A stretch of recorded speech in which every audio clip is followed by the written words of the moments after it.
नमस्कार दोस्तों, प्रस्तुत है weekly current affairs test series.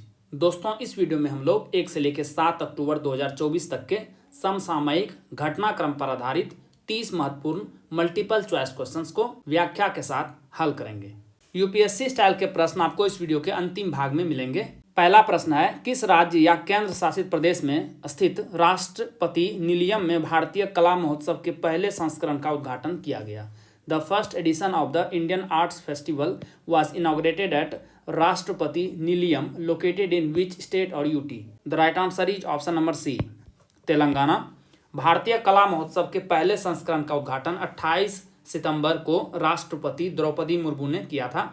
Secunderabad Hyderabad के बोलाराम स्थित राष्ट्रपति निलयम भारत के 3 राष्ट्रपति निवासों में से एक है दिल्ली में और दूसरा शिमला में, और यह दक्षिण भारत में एकमात्र है।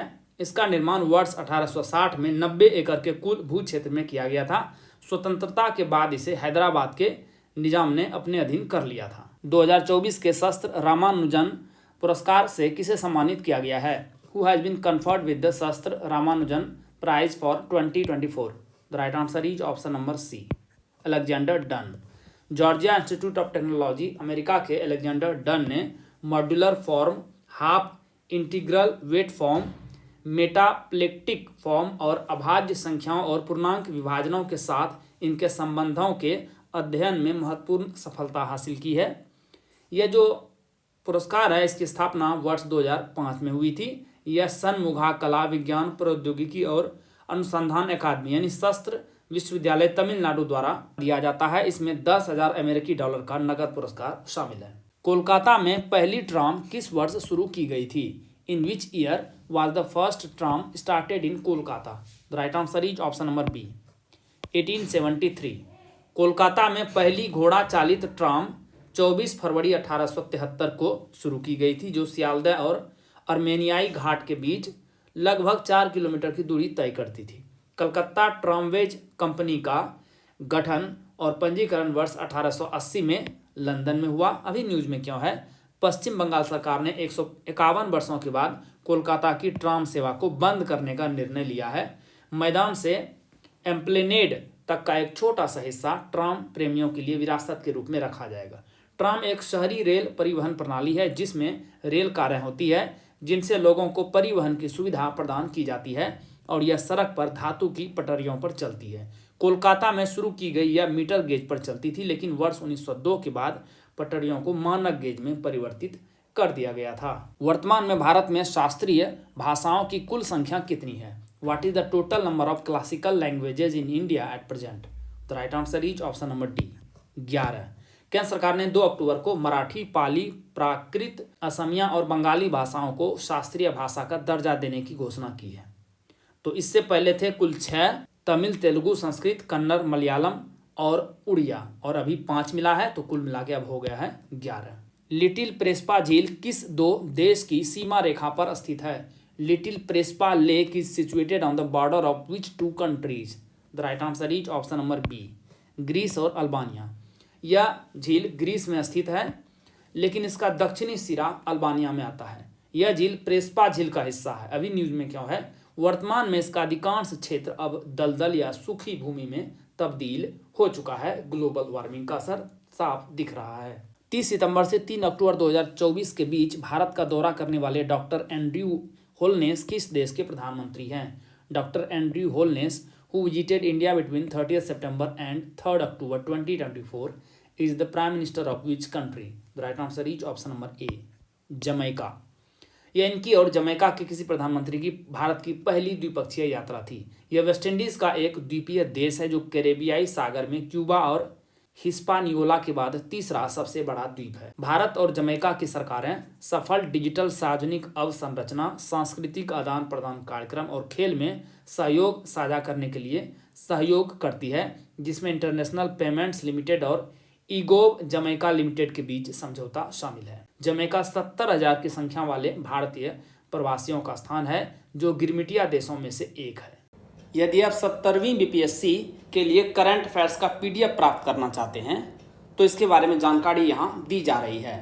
लेकिन आइए इससे पहले जानते हैं कि एम्पियन एकेडमी ऐप ही क्यों, क्योंकि हमने करके दिखाया है। दोस्तों सबसे पहले हमने करंट अफेयर्स का पीडीएफ कोर्स लॉन्च किया था। 66वीं यूपीएससी प्रीलिम्स एग्जाम में कुल 36 प्रश्न टैली हुए थे करंट अफेयर्स। बिहार एसआई की परीक्षा हुई थी 2021 में, क्योंकि उस साल बीपीएससी का कोई एग्जाम हुआ ही नहीं था, तो दोनों शिफ्ट मिला के 31 क्वेश्चन टैली हुए थे। 67वीं बीपीएससी प्रीलिम्स 2022 जो कि कैंसिल हो गया था और फिर उसका री एग्जाम हुआ था, दोनों मिलाकर के 59 क्वेश्चन टैली हुए थे।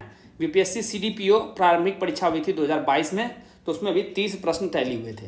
तो आपने देखा कि on an average 30 questions tally हो रहे हैं करंट अफेयर्स से सिर्फ। उसके बाद 2023 में हमने diamond static GK test series course launch किया करंट अफेयर्स के अलावे। तो परफॉर्मेंस 30 से बढ़ करके ऑलमोस्ट 45 हो गया है 68वीं और 69वीं में। तो आपने देखा 4 साल 6 exam, consistency at its best. इस बार हमने लॉन्च किया है एनसीईआरटी टेस्ट सीरीज सबसे पहले, और अब आ गया है डायमंड स्टैटिक जीके नोट्स भी, यानी प्रीलिम्स के लिए फुल कोर्स रेडी है हमारा। तो इस बार का 70वीं बीपीएससी का प्रीलिम्स का टारगेट रहेगा 120 आउट ऑफ 150। 120 प्रश्न टैली होते हुए दिखाई पड़ेंगे आपको, और इसीलिए हमने इस बार लॉन्च किया है मिशन 120। दोस्तों इस एग्जाम्स में जितने भी प्रश्न टैली हुए हैं, यहाँ पर जो आंकड़ा दिया गया है, इसकी आप वीडियो हमारे एमपीएन अकेडमी के यूट्यूब चैनल और टेलीग्राम पेज पर भी मिल जाएगा सारा। ये वीडियो जरूर देखें, इससे आपको पता चलेगा कि प्रश्न किस प्रकार से आते हैं और आपको एमपीएन अकेडमी का यूज कैसे करना है बेटर वे में। दोस्तों इस मिशन में 3 भाग हैं। सबसे पहले करंट अफेयर्स का पीडीएफ जो कि सबसे पहले कोर्स लॉन्च हुआ था, वो अभी भी चल रहा है। उसके बाद है डायमंड स्टैटिक जीके नोट्स यानी डीएसजी नोट्स, स्टैटिक पोर्शन का कंप्लीट कवरेज, और टेस्ट सीरीज 2 प्रकार के हैं, एनसीईआरटी टेस्ट सीरीज और diamond static GK test series. तो यदि आप तीनों कवर करते हैं तो हमारा सब मिलाकर के होता है मिशन 120, यानी एक ही लक्ष्य है 70वीं बीपीएससी प्रीलिम्स एग्जाम में 150 में से 120 प्रश्न टैली कराना। सबसे पहले करंट अफेयर्स, साल भर के करंट अफेयर्स को आप यानी 1 ईयर ऑफ करंट अफेयर्स का सिस्टमेटिक रिवीजन कर सकते हैं केवल 18 घंटों में। आइए अब बात करते हैं newly launched diamond static GK notes की। सब्जेक्ट वाइज पीडीएफ नोट्स आपको मिलेंगे दोस्तों। और ये क्या है पीडीएफ नोट्स? इस पीडीएफ नोट्स में दोस्तों आपको एनसीईआरटी और स्टैंडर्ड बुक्स दोनों को मिला करके एक निचोड़ प्रस्तुत किया गया है। फैक्ट्स तो सारे मिलेंगे ही मिलेंगे, कंसेप्ट भी मिलेंगे। इसमें diagram, flow chart, pictures, tables और वन लाइनर्स सबका बेहतरीन आपको इस्तेमाल दिखेगा। आपको अलग से कोई भी नोट्स बनाने की जरूरत नहीं है। इसे आप स्टडी कीजिए और फास्ट टाइम में इसका रिवीजन कीजिए, है ना कमाल। इस प्रकार का कंटेंट आपको मार्केट में और ऑनलाइन कहीं भी उपलब्ध नहीं मिलेगा। अब आपने स्टडी तो कर ली है, इसका प्रैक्टिस भी तो जरूरी है। तो इसके लिए हमारे पास 2 तरह के टेस्ट सीरीज हैं, एक है एनसीईआरटी टेस्ट सीरीज और एक है diamond static GK test series. ये पीडीएफ नोट्स और टेस्ट सीरीज आपको मिलेगा कैसे? सबसे पहले आप MPN academy app Google Play Store पर चले जाएंगे, उसे डाउनलोड कर लेंगे। आपको इस प्रकार का लोगो दिखेगा, ओटीपी डाल करके स्टोर सेक्शन में चले आएंगे। वहाँ पर जाकर के आप कोर्स चुनिए।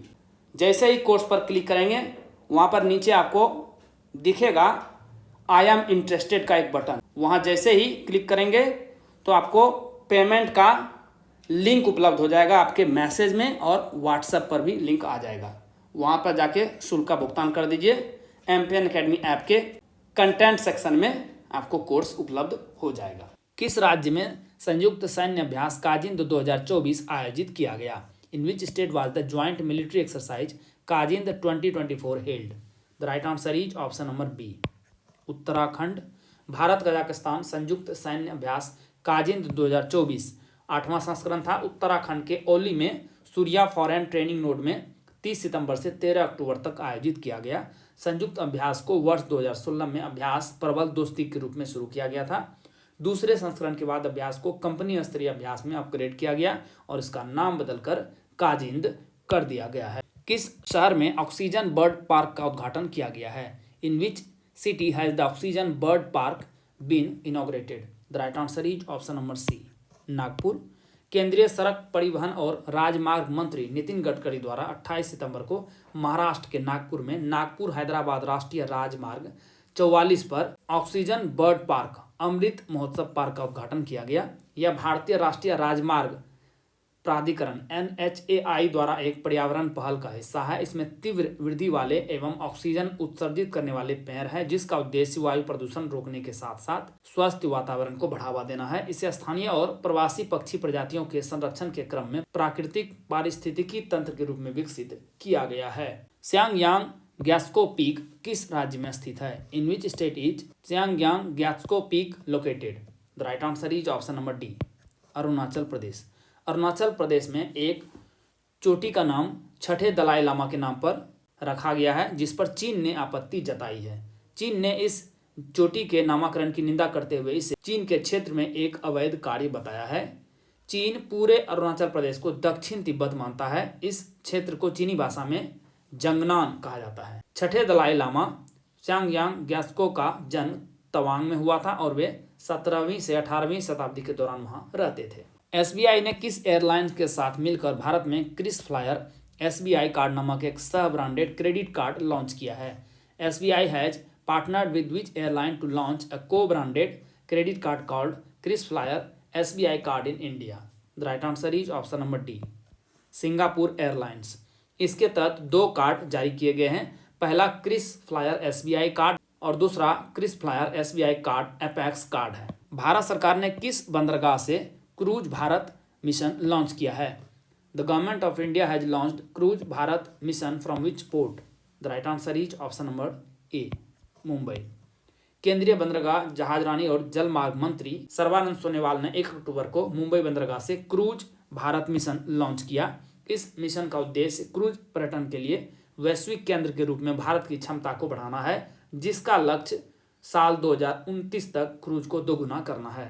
विश्व हरित अर्थव्यवस्था मंच कहाँ लॉन्च किया गया है? Where has the world green economic forum been launched? The right answer is option number A, Dubai. World green economic forum का शुभारंभ संयुक्त अरब अमीरात के दुबई में किया गया था। इस फोरम का आयोजन संयुक्त अरब अमीरात के उपराष्ट्रपति और प्रधानमंत्री के संरक्षण में किया गया था। इस फोरम का मकसद वैश्विक नेताओं और विशेषज्ञों को एक साथ लाकर गंभीर पर्यावरणीय चुनौतियों से निपटने के लिए काम करना है। इसका थीम वैश्विक कार्रवाई को सशक्त बनाना, अवसरों को खोजना और प्रगति को आगे बढ़ाना है। क्या आपने एमपीएन एकेडमी का टेलीग्राम पेज ज्वाइन किया है? नहीं? अरे अवश्य ज्वाइन कीजिए। इस प्रकार का लोगो आपको दिखेगा, सर्च कीजिए एमपीएन एकेडमी टेलीग्राम पर। क्या क्या मिलेगा आपको? बीपीएससी परीक्षा से संबंधित अपडेटेड न्यूज आपको मिलेगी। कोई भी नोटिफिकेशन आती है या पेपर में कोई न्यूज आती है तो आपको मिलती रहेगी।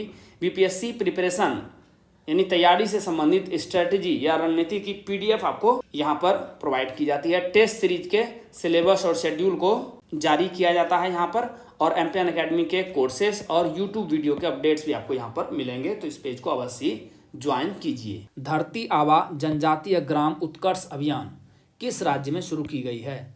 धरती आबा जनजातीय ग्राम उत्कर्ष अभियान has been started in which state? The right answer is option number B, Jharkhand. प्रधानमंत्री नरेंद्र मोदी ने 2 अक्टूबर को हजारीबाग से इस अभियान की शुरुआत की थी। इसका मकसद जनजातीय बहुल इलाकों और आकांक्षी जिलों में बुनियादी ढांचा विकसित करना है। इस योजना का कुल बजट है 79,156 करोड़ रुपये। इसमें केंद्र सरकार का हिस्सा रहेगा 56,333 करोड़ रुपये। इस अभियान का नाम बिरसा मुंडा के नाम पर रखा गया है। बिरसा मुंडा आप सभी जान रहे हैं, एक आदिवासी नेता थे जिन्होंने ब्रिटिश साम्राज्य के खिलाफ लड़ाई लड़ी थी और उल गुलान आंदोलन का नेतृत्व किया था। झारखंड में बिरसा मुंडा को धरती आबा यानी पृथ्वी का पिता के नाम से भी जाना जाता है। निजुत मोइना अभियान की शुरुआत किस राज्य में की गई है? In which state has the Nijut Moina campaign been started? The right answer is option number A, Assam. Assam सरकार ने छात्राओं के लिए वजीफा योजना निजुत मोइना की शुरुआत की है। इसके तहत कक्षा 11 से स्नातकोत्तर तक की छात्राओं को मासिक छात्रवृत्ति प्रदान की जा रही है। उच्च माध्यमिक के लिए 1000, डिग्री के लिए 1250 और स्नातकोत्तर छात्राओं के लिए 2500 की पहली मासिक किस्त एक राज्यव्यापी कार्यक्रम में वितरित की गई। वर्ष 2024 के लिए चिकित्सा के नोबेल पुरस्कार से किसे सम्मानित किया गया है? Who has been awarded the Nobel Prize for Medicine for the year 2024? The right answer is option number B, Victor Ambros और गैरी रूबकुन। साल 2024 के लिए मेडिसिन के नोबेल पुरस्कार से इन 2 अमेरिकी वैज्ञानिकों को सम्मानित किया गया है। इन्हें यह पुरस्कार माइक्रो RNA की खोज और पोस्ट ट्रांसक्रिप्शनल जीन रेगुलेशन में इनके योगदान के लिए दिया गया है। वर्ष 2024 के लिए रसायन विज्ञान का नोबेल पुरस्कार किस क्षेत्र में अहम योगदान के लिए प्रदान किया गया है? The Nobel prize in chemistry for the year 2024 has been awarded for the significant contribution in which field? The right answer is option number A, protein. यह अवार्ड आधा डेविड बेकर को दिया गया है और दूसरा आधा संयुक्त रूप से डेविड हसाबिस और जॉन जंपर को दिया गया है। डेविड बेकर को कंप्यूटेशनल प्रोटीन डिजाइन के लिए सम्मानित किया गया। डेमिस हसाबिस और जॉन जंपर को प्रोटीन संरचना भविष्यवाणी के लिए सम्मानित किया गया। Royal Swedish Academy of Sciences ने इन तीनों को यह पुरस्कार दिया। वर्ष 2024 का भौतिकी का नोबेल पुरस्कार किस क्षेत्र में महत्वपूर्ण योगदान के लिए प्रदान किया गया है? The Nobel prize in physics for the year 2024 has been awarded for significant contribution in which field? The right answer is option number B, machine learning. इस वर्ष भौतिकी का नोबेल पुरस्कार जॉन हॉपफील्ड अमेरिका और जोफ्री हिंटन ब्रिटिश कैनेडियन को प्रदान किया गया, जिसका ऐलान Royal Swedish Academy of Sciences ने स्टॉकहोम स्वीडन में किया। इस साल नोबेल पुरस्कार विजेताओं ने फिजिक्स के उपकरणों का उपयोग कर उन विधियों का विकास किया जो आज की शक्तिशाली मशीन लर्निंग का आधार है। श्रीलंकाई क्रिकेट टीम का मुख्य कोच किसे नियुक्त किया गया है? Who has been appointed as the head coach of the Sri Lankan cricket team? The right answer is option number B, Sanat Jayasuriya. पूर्व कप्तान सनत जयसूर्या को श्रीलंका पुरुष क्रिकेट टीम का मुख्य कोच नियुक्त किया गया है। अंतरिम कोच के रूप में इनके कार्यकाल में टीम ने भारत और इंग्लैंड के खिलाफ महत्वपूर्ण जीत दर्ज की थी। इनका कार्यकाल 1 अक्टूबर से शुरू हुआ और यह 31 मार्च 2026 तक रहेगा, जब आईसीसी पुरुष T20 विश्व कप समाप्त हो जाएगा। स्वच्छता ही सेवा 2024 अभियान के हिस्से के रूप में किस राज्य में 4 कंप्रेस्ड बायोगैस संयंत्रों के निर्माण का उद्घाटन किया गया है? In which state the construction of 4 compressed biogas plants has been inaugurated as part of the Swachhata Hi Seva 2024 campaign? The right answer is option number A, Assam. यह अभियान 14 सितंबर से 1 अक्टूबर के बीच मनाया गया। प्रधानमंत्री नरेंद्र मोदी ने असम में 4 कंप्रेस्ड बायोगैस संयंत्रों के निर्माण का उद्घाटन किया। इसमें गुवाहाटी, जोरहाट, शिवसागर और तिनसुकिया शामिल है। राज्य सरकार ऑयल इंडिया लिमिटेड, पेट्रोलियम और प्राकृतिक गैस मंत्रालय के सहयोग से 2024-25 में कुल 25 सीबीजी संयंत्र स्थापित करने की योजना पर काम कर रही है। भारतीय क्रिकेट कंट्रोल बोर्ड बीसीसीआई ने किसे अपनी एंटी करप्शन यूनिट का नया अध्यक्ष नियुक्त किया है? Who has been appointed by the Board of Control for Cricket in India (BCCI) as the new chairman of its anti-corruption unit? The right answer is option number B, Sharad Kumar. BCCI ने पूर्व IPS अधिकारी शरद कुमार को अपना anti corruption unit का नया अध्यक्ष नियुक्त किया गया है।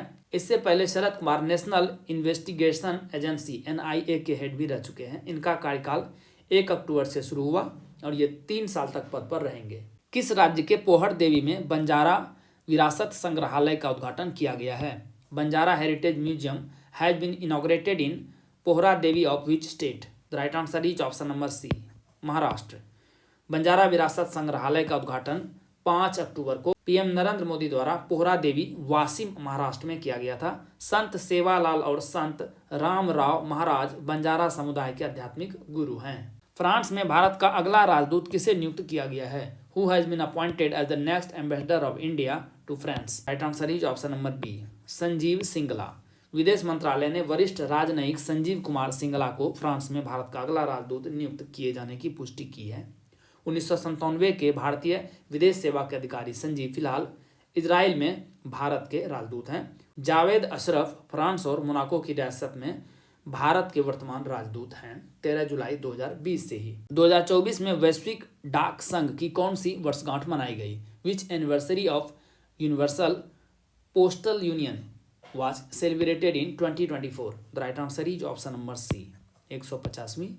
विश्व डाक दिवस वर्ल्ड पोस्ट डे 9 अक्टूबर को मनाया जाता है। इस वर्ष इस दिवस का थीम संचार को सक्षम करने और राष्ट्रों में लोगों को सशक्त बनाने के 150 वर्ष है। इस वर्ष 1874 में बर्न, स्विट्जरलैंड में स्थापित यूनिवर्सल पोस्टल यूनियन की 150वीं वर्षगांठ है। नीति आयोग के महिला उद्यमिता मंच का एक अध्याय शुरू करने वाला पहला राज्य कौन सा है? Which is the first state to launch a chapter of NITI Aayog's women entrepreneurship platform WEP? The right answer is option number D, Telangana. NITI Aayog ने WE हब और तेलंगाना सरकार के सहयोग से महिला उद्यमिता मंच WEP का अपना पहला राज्य चैप्टर लॉन्च किया है। 30,000 से अधिक पंजीकृत महिला उद्यमियों और संघों के साथ WEP में विभिन्न उद्योग क्षेत्र से 400 से अधिक सलाहकार शामिल हैं। WE हब की मुख्य कार्यकारी अधिकारी सीता पलोचोला को WEP तेलंगाना चैप्टर का मिशन निदेशक नियुक्त किया गया है। आइए अब UPSC स्टाइल के प्रश्नों को हल करते हैं। निम्नलिखित कथनों पर विचार करें। Consider the following statements. Nepal, Bharat और बांग्लादेश ने सीमा पार विद्युत व्यापार को सुविधाजनक बनाने के लिए एक त्रिपक्षीय समझौते पर हस्ताक्षर किए हैं। सही है, बिल्कुल। नेपाल प्रत्येक वर्ष 15 जून से 15 नवंबर तक अधिशेष विद्युत को बांग्लादेश को निर्यात करेगा, सरप्लस पावर को। यह भी सही है। पहले चरण में नेपाल भारतीय क्षेत्र से बांग्लादेश को 100 मेगावाट जल विद्युत निर्यात करेगा, नहीं, यह गलत है। प्रथम चरण में नेपाल भारतीय भू क्षेत्र से होकर बांग्लादेश को 6.4 सेंट प्रति यूनिट की दर से 40 मेगावाट की जल विद्युत का निर्यात करेगा, 100 मेगावाट का नहीं। सही उत्तर चुनना था। सही जवाब होगा ऑप्शन नंबर ए।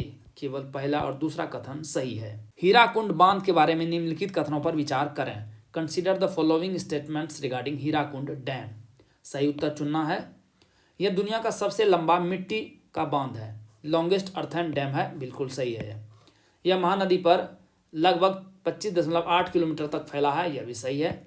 इसका उद्घाटन 13 जनवरी 1957 को तत्कालीन प्रधानमंत्री जवाहरलाल नेहरू ने किया था, यह भी सही है। तीनों सही है, ऑप्शन नंबर डी सही जवाब होगा। यह एक बहुउद्देशीय योजना है जिसकी परिकल्पना महानदी में विनाशकारी बाढ़ की पुनरावृत्ति के बाद वर्ष 1937 में इंजीनियर M विश्वेश्वरैया ने की थी। न्यूज में भी क्यों है। उड़ीसा के हीराकुंड बांध से संबंधित 6 दशक पुरानी नहर प्रणाली का व्यापक स्तर पर जीर्णोद्धार किया जाएगा। इस पहल का उद्देश्य सिंचाई संबंधी बुनियादी ढांचे का आधुनिकीकरण करना, जल की बर्बादी को कम करना और कृषि उत्पादकता को बढ़ाना है, जिससे क्षेत्र के किसानों को आवश्यक सहायता मिल सके। भारत जैन के बारे में निम्नलिखित कथनों पर विचार करें। Consider the following statements regarding Bharat Jain. सही उत्तर चुनना है। यह दुनिया का पहला सरकारी वित्त पोषित multi modal large language model है, यह सही है। इसे 30 सितंबर 2024 को विज्ञान और प्रौद्योगिकी मंत्रालय द्वारा लॉन्च किया गया, यह भी सही है। इसका नेतृत्व IIT मद्रास द्वारा interdisciplinary cyber physical system NMICPS के तहत किया जा रहा है, यह गलत है। IIT मद्रास द्वारा नहीं बल्कि IIT बॉम्बे द्वारा NMICPS के तहत किया जा रहा है। तो सही उत्तर हो जाएगा ऑप्शन नंबर बी। केवल पहला और दूसरा कथन सही है। इसमें IIT और IIM इंदौर जैसे शैक्षणिक संस्थानों का सहयोग शामिल है। इसका उद्देश्य भारत की सामाजिक, सांस्कृतिक और भाषाई विविधता को संबोधित करने के लिए भाषा, भाषण तथा कंप्यूटर दृष्टि में आधारभूत मॉडल तैयार करना है। पिल बॉक्स के बारे में निम्नलिखित कथनों पर विचार करें। Consider the following statements about pill box. सही उत्तर चुनना है। यह एक प्रकार का ब्लॉक हाउस या कंक्रीट खोदकर बनाया गया गार्ड पोस्ट है, सही है बिल्कुल।